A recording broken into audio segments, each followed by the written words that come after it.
I discovered my entire childhood in the garbage can behind her house, soaked in coffee grounds and banana peels, and what she told me next made my blood run cold. Original post. I'm still shaking as I write this. I need to get this out before I lose my mind completely.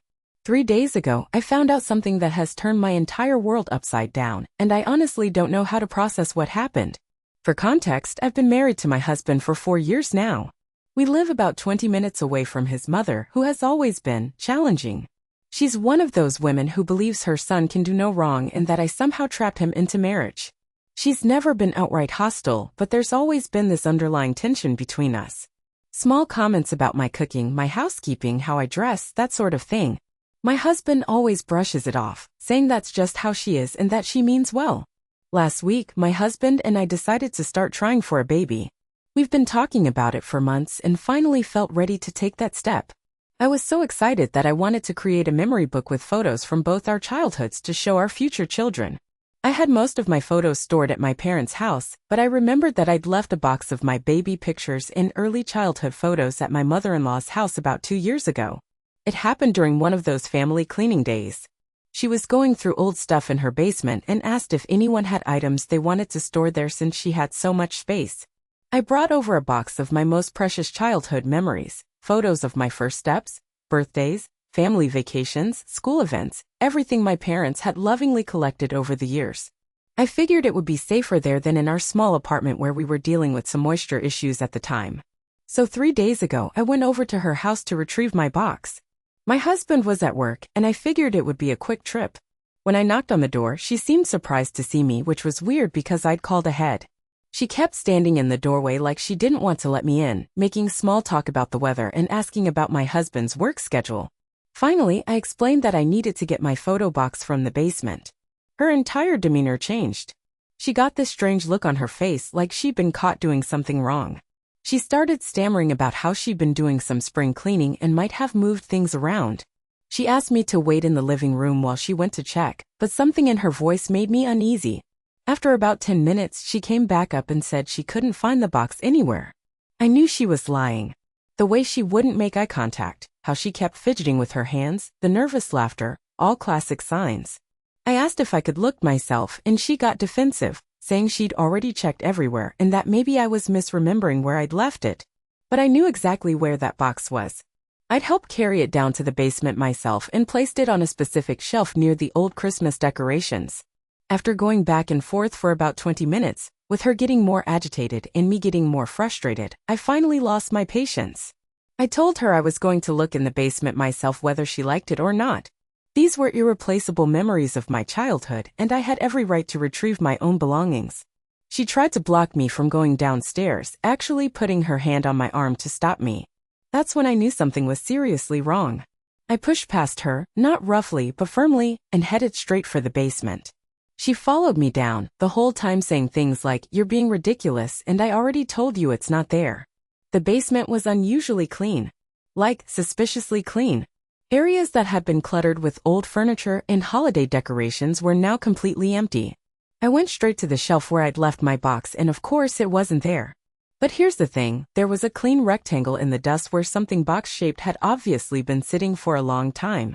I confronted her about it, pointing to the obvious evidence that something had been removed from that exact spot. She started getting more and more flustered, making up stories about rearranging things and maybe accidentally giving my box to charity. But her stories kept changing. First it was charity, then maybe it got mixed up with her own stuff, then maybe it was in the garage. Finally, I'd had enough. I told her I was calling my husband and that we'd tear the house apart if we had to, but I was going to find my photos. That's when she broke down and admitted the truth, and I swear, nothing could have prepared me for what she said next. She'd thrown them away. All of them. Every single photo of my childhood gone. But that wasn't even the worst part.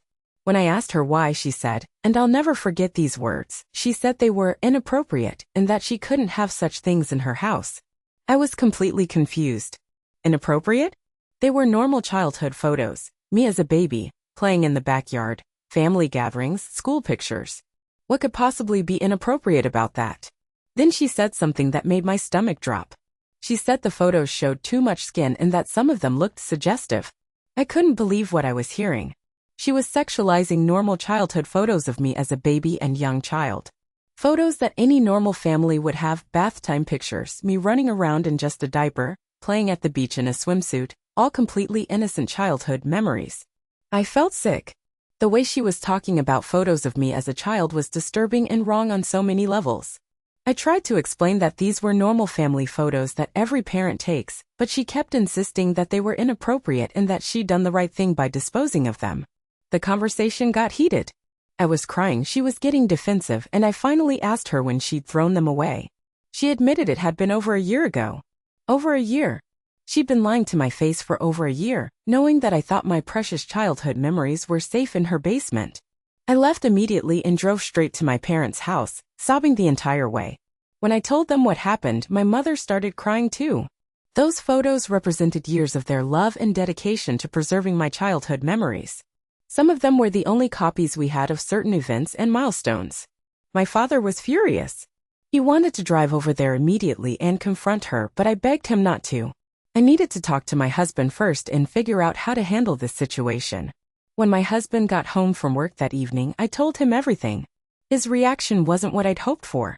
Instead of being outraged on my behalf, he seemed more concerned about keeping the peace with his mother. He said maybe there was a misunderstanding and that his mother wouldn't do something like that without a good reason. A good reason? I couldn't believe he was making excuses for her. I tried to explain how violated I felt, how inappropriate her comments about the photos were, but he kept saying things like, "That's just how she thinks, and she's from a different generation." We had our first real fight about his mother that night. I felt completely unsupported and betrayed. Not only had my mother-in-law destroyed irreplaceable memories, but my own husband was defending her actions. The next day, I decided to drive by her house to see if maybe, just maybe, she'd put the photos in the garbage recently and they might still be retrievable. I know it sounds desperate, but I had to try. I parked down the street and walked to the alley behind her house where the garbage cans are kept. I'll never forget what I found. There in the bottom of one of her garbage cans, under coffee grounds and kitchen scraps, were some of my photos. They were destroyed, water-damaged, stained, torn, but they were definitely mine. I recognized a photo of me on my 5th birthday, barely visible under the grime. But here's where it gets even worse. As I was pulling out the few salvageable pieces, I found something else in that garbage can. There were other photos mixed in with mine, recent photos that looked like they'd been printed from a phone or computer. I almost didn't look at them, thinking they were just more of her family pictures, but something made me take a closer look. They were photos of me. Recent photos. Photos that I'd never seen before and definitely hadn't given her permission to have. Some of them appeared to be taken with a long-range camera lens, showing me in my own backyard, hanging laundry, gardening, just living my normal life. Others looked like they might have been taken from inside her car, showing me walking to my mailbox, getting groceries, completely unaware that I was being photographed. I sat there in that alley surrounded by garbage, holding photos of myself that I'd never known existed, and felt this wave of terror wash over me. This wasn't just about throwing away my childhood photos anymore. This was something much more sinister. I gathered up everything I could find, the destroyed childhood photos and all the surveillance photos, and drove straight to the police station. The officer I spoke with was sympathetic but explained that unless I could prove she was stalking or harassing me, having photos of someone in public spaces wasn't necessarily illegal. However, he did take a report and suggested I document everything in case the situation escalated. That evening, I showed my husband what I'd found. Finally, he understood that this was serious. Seeing actual evidence of his mother's disturbing behavior toward me was a wake-up call. He was horrified and angry and immediately called her to demand an explanation. She denied everything, of course. Said she had no idea how those photos got in her garbage, claimed someone must have put them there to frame her. But my husband wasn't buying it anymore. He told her that until she admitted what she'd done and apologized, she wasn't welcome in our home and we wouldn't be visiting her. That should have been the end of it, but it wasn't. Update 1. It's been 2 weeks since my original post and things have gotten so much stranger and more complicated than I ever imagined. The support from everyone here has been overwhelming and I've read every single comment. Some of you predicted that there was more to this story, and unfortunately you were right. After my husband confronted his mother about the surveillance photos, she went completely silent for about a week. No phone calls, no unexpected visits, no attempts to explain herself. My husband and I actually started to think that maybe she'd gotten the message and would leave us alone. We were wrong. Last Tuesday, I was at home doing some work on my laptop when I heard a car pull into our driveway. I looked out the window and saw an unfamiliar sedan with two people inside. My first thought was that it might be salespeople or religious missionaries, but something felt off. They sat in the car for several minutes, just looking at our house before finally getting out. It was a woman about my mother-in-law's age and a younger man, maybe in his 30s. They walked up to our front door and knocked. When I answered, the woman introduced herself as my mother-in-law's sister, my husband's aunt. I'd heard about her but never met her since she lived across the country. She said she'd flown in specifically to talk to me about the situation with my mother-in-law. She seemed genuinely concerned and apologetic, saying that her sister had called her crying about how I was trying to turn her son against her, and that there had been some kind of misunderstanding about photos. I invited them in, figuring that maybe having a neutral family member mediate might help resolve things. The man with her was her son, my husband's cousin, who she said was visiting and had driven her over. We sat in my living room and she started asking me to explain my side of the story. I went through everything, the thrown-away childhood photos, the inappropriate comments, finding the surveillance photos in the garbage. She listened quietly, nodding sympathetically, occasionally asking clarifying questions. But then something weird happened. Her son kept getting up and walking around my house. At first, I thought maybe he was just restless or looking at our photos on the walls, but then I noticed he was taking pictures with his phone. Not obvious selfies or anything, but discreet photos of our rooms, our belongings, our layout. I stopped mid-sentence and asked him what he was doing. He claimed he was just admiring our decorating and wanted to show his girlfriend some ideas for their apartment. But his mother, the aunt, got this strange look on her face like she hadn't expected him to be so obvious about it. I asked them both to leave immediately. The aunt started apologizing, saying her son was just young and thoughtless, but I'd had enough. I told them that their behavior was just as inappropriate as my mother-in-law's and that I wanted them off my property. After they left, I called my husband at work and told him what happened. He was as confused as I was about why his relatives would be photographing the inside of our house. We decided to call his mother directly to ask what was going on. The conversation was enlightening. At first, she denied sending her sister to our house. Said she hadn't talked to anyone in the family about our situation and that we were being paranoid. But my husband pressed her, and eventually she admitted that she might have mentioned to her sister that we were having some family difficulties. Then my husband asked her directly if she'd asked her sister to come check on us or gather information about us. There was this long pause, and then she said something that chilled me to the bone. She said she was concerned about our living situation and wanted to make sure we were fit to be parents when we decided to have children. Fit to be parents. She was investigating us like we were criminals. My husband completely lost it. He started yelling at her over the phone, demanding to know what she meant by that and why she thought she had any right to judge our fitness as future parents. She got defensive and started listing all these perceived problems with me, that I was unstable for accusing her of things that I was trying to isolate, my husband from his family, that I had inappropriate photos from my childhood which showed I came from a questionable family environment. It was like listening to someone describe a completely different person. She'd constructed this entire narrative in her head where I was some kind of threat to her son and their future grandchildren. Every normal interaction we'd had over the years, she'd apparently been analyzing and finding fault with. The worst part was when she said she'd been documenting everything in case she needed to protect her son and future grandchildren. That's when we realized the surveillance photos were just the tip of the iceberg. She'd been building some kind of case against me, collecting evidence of what she perceived as my unfitness. After my husband hung up on her, we sat in stunned silence for a while. Then he said something that broke my heart. He said he was starting to realize that his mother's behavior toward me had been escalating for years, but he'd been so conditioned to make excuses for her that he'd missed all the warning signs. He apologized for not taking my concerns seriously earlier, and promised that we were going to handle this situation decisively. No more trying to keep the peace or hoping she'd change. We were going to protect ourselves and our future family from her interference. That night, we made a plan. First, we were going to document everything, all the thrown-away photos, the surveillance evidence, the inappropriate investigation into our lives. Second, we were going to send a formal cease and desist letter, making it clear that any further contact or surveillance would result in legal action. Third, we were going to inform other family members about what was happening so they couldn't be manipulated into helping her. But before we could implement our plan, she escalated things even further. 2 days later, I came home from running errands to find our front door standing wide open. My first thought was that we'd been robbed, but when I cautiously entered the house, nothing seemed to be missing. Everything was exactly where we'd left it, except for one thing. Our bedroom had been searched. Not tossed or ransacked, but carefully and methodically gone through. Drawers were slightly askew, our closet had been rearranged, and our bedside tables had clearly been opened and investigated. Whoever had done this had tried to be neat about it, but I knew our space well enough to notice the subtle changes. I called the police immediately, then called my husband. When the officers arrived, they took a report and dusted for fingerprints, but explained that without signs of forced entry or missing items, it was difficult to prove that a crime had been committed. They suggested changing our locks and installing security cameras.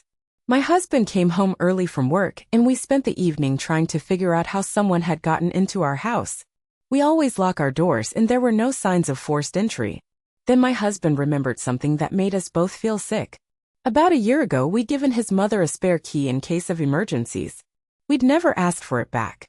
We called a locksmith that evening and had all our locks changed. We also ordered a security system with cameras and motion sensors. While we were waiting for the locksmith, my husband tried calling his mother to confront her about the break-in, but she didn't answer her phone. The next morning, she called back. When my husband asked her directly if she'd been in our house, she said yes, but claimed she'd knocked, and when no one answered, she'd used her key because she was worried about our safety. She said she'd noticed our front door was open when she left and assumed we'd come home while she was there. My husband asked her what she'd been looking for in our bedroom, and she claimed she hadn't been in our bedroom at all. Just checked the main areas to make sure we were okay. But we knew she was lying. The evidence was clear that someone had systematically searched our most private space. That's when my husband told her about the new locks and informed her that she was no longer welcome in our home under any circumstances. He said that if she came onto our property again, we'd call the police and have her arrested for trespassing. She started crying and saying that she was just trying to protect her family, that she was worried about me and thought I might be hiding something dangerous. She said she'd been losing sleep worrying about what kind of person her son had married, and she just wanted to make sure he was safe. It was so manipulative and twisted.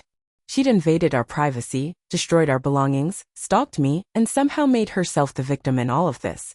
My husband hung up on her again, and we haven't heard from her since. But we know this isn't over. Someone who goes to these lengths doesn't just give up and walk away. The security system was installed yesterday, and we're already getting alerts about someone driving slowly past our house multiple times a day. We can't see who it is clearly, but the timing coincides perfectly with when my mother-in-law usually runs her errands. I'm scared, exhausted, and angry. What started as missing baby photos has revealed that my mother-in-law has been conducting a campaign of harassment and surveillance against me for who knows how long. My husband is devastated that his mother has turned out to be someone he doesn't recognize, and we're both worried about what she might do next. Some people in the comments suggested that she might have mental health issues, and I'm starting to think they might be right. Normal people don't behave this way. But knowing that doesn't make it any less frightening or violating. We're considering moving to a different city where she can't find us, but we shouldn't have to uproot our entire lives because of her obsession. This is our home, our community, our life that we've built together. I don't know what's going to happen next, but I wanted to update everyone who's been following this situation. Your support has meant the world to me during this horrible time. Update 2. I can't believe I'm writing another update, but the situation has taken yet another turn that I never saw coming. It's been 3 weeks since my last post, and I honestly thought things were finally calming down. The security cameras hadn't captured any more incidents, my mother-in-law hadn't tried to contact us, and my husband and I were starting to feel like maybe we'd finally gotten through to her. We were planning to start trying for a baby again, figuring that if we were going to have children, we needed to move forward with our lives despite her interference. I'd even started feeling hopeful that maybe she'd finally realized how inappropriate her behavior had been and decided to leave us alone. Then last Monday happened, and everything I thought I knew about this situation got turned upside down. I was at the grocery store doing our weekly shopping when I ran into my neighbor from across the street. She's an older woman who's lived in the neighborhood for decades and knows everyone's business. She came up to me with this concerned look on her face and said she needed to talk to me about something important. She asked if I knew that my mother-in-law had been coming by the neighborhood regularly, not just driving past our house, but actually going door to door talking to neighbors. I had no idea what she was talking about, so she explained that for the past month, my mother-in-law had been visiting different houses on our street, introducing herself as my husband's mother and asking questions about us. But here's the part that made my stomach drop. She wasn't just asking casual questions about how we were doing. She was telling neighbors that she was concerned about our stability and asking if they'd noticed anything unusual about our behavior. She was asking about our work schedules, whether we had people over frequently, if we ever fought loudly, whether I seemed normal to them. My neighbor said she'd found the whole thing very strange and uncomfortable, especially since my mother-in-law kept emphasizing that she was just worried about her son's safety and asked the neighbors to keep an eye on things and let her know if they noticed anything concerning. I was mortified. Not only was my mother-in-law stalking and harassing us directly, but she was now involving our entire neighborhood in her campaign against me. She was systematically trying to turn our community against us and create a network of people watching and reporting on our lives. My neighbor said she'd told my mother-in-law that we seemed like a lovely couple and that she should talk to us directly if she had concerns, but my mother-in-law had insisted that I was manipulative and might not be honest about our situation. I thanked my neighbor for telling me and asked if anyone else had mentioned these visits. She said she'd talked to a few other neighbors and most of them had found the conversation strange and inappropriate. But she was worried that some of the newer residents might not know us well enough to dismiss my mother-in-law's concerns. When I got home and told my husband what I'd learned, he was furious. We'd thought the new locks and security system had solved the problem, but she'd just found a different way to invade our lives. He immediately started calling neighbors to apologize for his mother's behavior and explained that she was estranged from our family due to inappropriate conduct. Most of our neighbors were understanding and supportive, but a few seemed uncomfortable with the whole situation. I could tell that some of them were wondering if maybe there was some truth to her concerns. After all, why would a mother go to such extremes unless there was really something wrong? That evening, my husband called his mother and demanded that she stop involving our neighbors in her personal vendetta against me. The conversation did not go well. She denied that she'd done anything wrong, claiming she was just building a support network in case her son needed help getting away from me. Then she said something that revealed just how deep her delusions went. She told my husband that she'd been researching my family background and had discovered some very concerning information about my upbringing that proved I was unfit to be his wife. My husband asked her what she was talking about, and she started rambling about how she found out that my parents had taken inappropriate photos of me as a child, and that this was evidence of a dysfunctional family environment that had damaged me psychologically. She said she'd been trying to find more evidence to help him understand what kind of person he'd married. I was listening to this conversation on speakerphone and I couldn't believe what I was hearing. She was taking the normal childhood photos she'd thrown away, innocent pictures that every family has, and constructing this elaborate conspiracy theory about my supposed psychological damage and unfitness as a partner. My husband told her she was delusional and needed professional help, but she just doubled down. She said she'd been consulting with people who understood these types of situations, and that everyone agreed she was doing the right thing by trying to protect her son. That's when we realized she hadn't been acting alone. When my husband asked her who she'd been talking to, she mentioned a support group for concerned family members that she'd found online. She said there were other mothers dealing with similar situations where their children had married inappropriate partners. The idea that there was an entire group of people encouraging her behavior was terrifying. We'd been thinking of her as a lone individual with boundary issues, but apparently she'd found a community of like-minded people who were validating and amplifying her paranoid thinking. After my husband hung up on her, we sat there trying to process what we'd learned. This wasn't just about a difficult mother-in-law anymore. This was about someone who'd become completely detached from reality and was being supported by others in maintaining these dangerous delusions. We decided we needed professional help navigating this situation. The next day, I called a family law attorney to discuss our options for getting a restraining order. The lawyer explained that while my mother-in-law's behavior was definitely problematic, getting a restraining order would require proving a pattern of harassment that made us fear for our safety. The lawyer suggested we start by sending a formal cease and desist letter, documenting all incidents, and gathering evidence of the harassment. She also recommended that we consider reaching out to Adult Protective Services because the level of paranoia and delusional thinking my mother-in-law was displaying might indicate a mental health crisis that required intervention. That afternoon, my husband decided to call his uncle, his father's brother, who lived in the same city as his mother. We'd always had a good relationship with his uncle, and my husband thought maybe he could provide some insight into what was happening with his mother's mental state. The conversation was illuminating in ways we didn't expect. His uncle said he'd been concerned about my mother-in-law for months. She'd been calling him frequently with increasingly paranoid stories about various people in her life. First, it was concerns about her neighbors watching her house. Then it was suspicions about her doctor and pharmacist. More recently, she'd become obsessed with the idea that I was dangerous and manipulative. His uncle said he tried to suggest that she talk to someone about her anxiety, but she'd become angry and accused him of not caring about his nephew's welfare. He'd been hoping the situation would resolve itself, but he was starting to realize that she needed professional help. He also mentioned something that explained a lot about her recent behavior. Apparently, about 6 months ago, she'd started spending a lot of time on internet forums related to parental alienation and toxic daughters-in-law. She'd become convinced that there was an epidemic of manipulative women destroying families, and she'd found online communities that supported and encouraged these beliefs. My husband asked his uncle if he'd be willing to help us get his mother the help she needed. His uncle agreed, and we started working together to figure out how to address what was clearly a mental health crisis.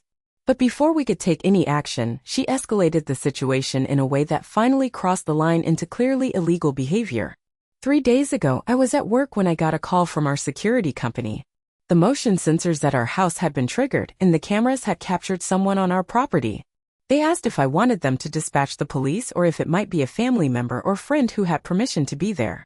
I told them to call the police immediately and that no one had permission to be on our property. Then I called my husband, who left work early to meet the officers at our house. When I arrived, there were 2 police cars in our driveway and my mother-in-law sitting in the back of one of them. The officers explained that they'd caught her trying to break into our house through a basement window.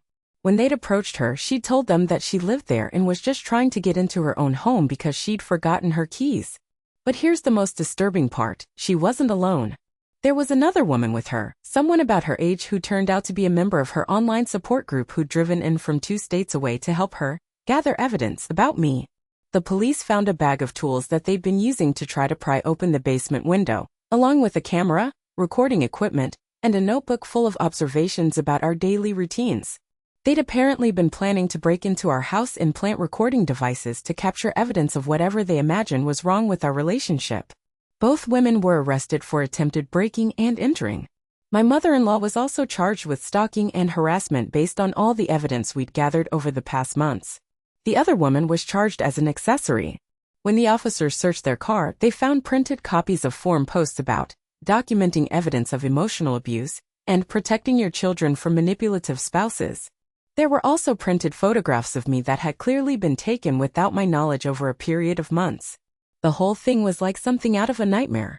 My mother-in-law had become so convinced by her online echo chamber that I was dangerous that she'd recruited someone to help her commit actual crimes in pursuit of evidence that didn't exist. My husband was devastated. Seeing his mother led away in handcuffs, knowing that she planned to violate our home and privacy in such an extreme way, was heartbreaking for him. But he also said he felt relieved that finally, there was no ambiguity about how serious and dangerous her behavior had become. Both women spent the night in jail. My mother-in-law's bail was set higher because of the pattern of harassment, and she's been ordered to have no contact with us pending her court date. The other woman was released on bail but is banned from entering our state.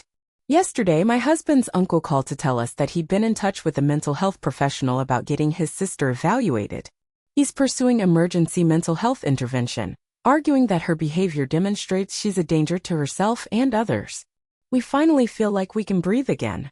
The constant fear and violation of the past months has been replaced by a sense that the situation is finally being taken seriously by authorities. We've started talking about trying for a baby again, knowing that at least for now we're protected from her interference. But I'm also sad about how this has all turned out. What started as someone throwing away my childhood photos revealed a person who'd become completely consumed by paranoia and delusion. My husband lost his mother to mental illness and online radicalization, and we've had to completely restructure our lives around protecting ourselves from someone who should have been family. I keep thinking about those baby photos that started this whole thing. They represented innocence and love and the joy of childhood. Instead, they became the foundation for an elaborate conspiracy theory that nearly destroyed our peace and safety. We're moving forward, but this experience has changed us both. We're more cautious, more aware of how quickly someone can become dangerous when they're isolated and consuming toxic online content. We're also more grateful for the people in our lives who saw through her manipulation and supported us. Final update. It's been 6 months since my last update, and I've been debating whether to write this final post. So much has happened, and honestly, I wasn't sure I wanted to relive all of it again. But I know a lot of people have been following this story, and I feel like I owe it to everyone who offered support to let you know how things turned out. First, the legal stuff. My mother-in-law pled guilty to stalking and attempted breaking and entering in exchange for a reduced sentence. She was sentenced to 2 years probation, mandatory mental health treatment, and a permanent restraining order that prohibits her from contacting us or coming within 500 feet of our property. The woman who helped her, her online friend, got probation in her home state and was banned from traveling to ours. The mental health evaluation that my husband's uncle arranged revealed that my mother-in-law had been experiencing what the psychiatrist called a shared delusional disorder, amplified by online radicalization. Basically, she'd developed paranoid thoughts about me that were then reinforced and escalated by the toxic online communities she joined. The combination of isolation, pre-existing anxiety, and constant validation of her fears had created a perfect storm for her complete break from reality. She's been in treatment for 4 months now, and according to my husband's uncle, she's making progress. She's apparently acknowledged that her behavior was inappropriate and harmful, though I'm not sure she fully understands the extent of what she put us through. My husband has spoken with her once, briefly, through his uncle, but we've agreed that there won't be any direct contact for the foreseeable future. The most unexpected development came about 3 months ago. Remember how this all started with her throwing away my childhood photos? Well, my husband's uncle was helping clean out her house and found something that explained a lot about her motivations. Hidden in a box in her closet, he found hundreds of photos. Not just the surveillance photos of me that we already knew about, but childhood photos going back decades. Photos of my husband as a baby and young child, but also photos of other children, nieces, nephews, family friends. And mixed in with all of them were my destroyed childhood photos, carefully taped back together. She hadn't thrown them away because they were inappropriate. She'd thrown them away because she was jealous. Her behavior wasn't really about protecting her son from a dangerous daughter-in-law. It was about eliminating any evidence that he'd had a life and family before her. She'd been collecting and hoarding photos of children in her family for years, creating this weird shrine to her role as the central maternal figure in everyone's lives. Finding my photos mixed in with her collection was disturbing, but it also provided a different perspective on her mental state. This wasn't just about me being a threat to her relationship with her son. This was about a woman who'd become so obsessed with her identity as a mother and caretaker that she couldn't tolerate any reminders that other people had also nurtured and loved the children in her life. The psychiatrist explained that this type of possessive, controlling behavior often develops gradually over years, especially in people who've built their entire identity around being needed by others. When her son got married and started building his own life, it triggered a crisis that manifested as paranoid delusions about me. Understanding the psychology behind her behavior helped my husband process his grief about losing his relationship with his mother. It wasn't really about anything I'd done or not done. I was just the convenient target for years of underlying mental health issues that had never been addressed.